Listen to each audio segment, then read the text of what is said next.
are an agreed upon set of, let's say, gives and gets that product marketing might have with other organizations.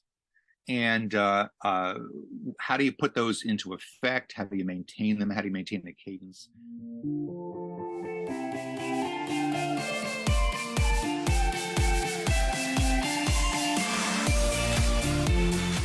So yeah, the analogy, for those of you software people out there, right, is that the notion of a team API, right?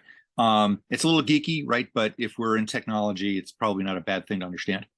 And the engineers in the room, right, or at your organization kind of get it too. But it's an API, or an application programming interface, right? It's a software concept. Everybody uses it now.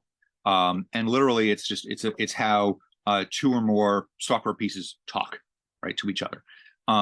And it's formalizing that so they can communicate, and they sort of have an agreed upon process. And I'm not the first person to use this other analogy, but like, you think about it as a restaurant, right? The API is the menu.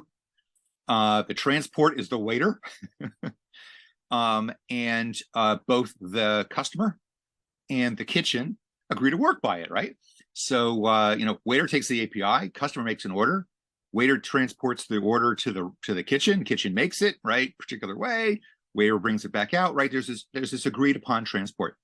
Why not, while the menu may be a little overly formal, why not adapt that to your company, right? There are an agreed upon set of, let's say, gives and gets that product marketing might have with other organizations. And how do you put those into effect? How do you maintain them? How do you maintain the cadence? Like, that's the analogy I've been using for a while, and maybe it's a useful one for the listening audience.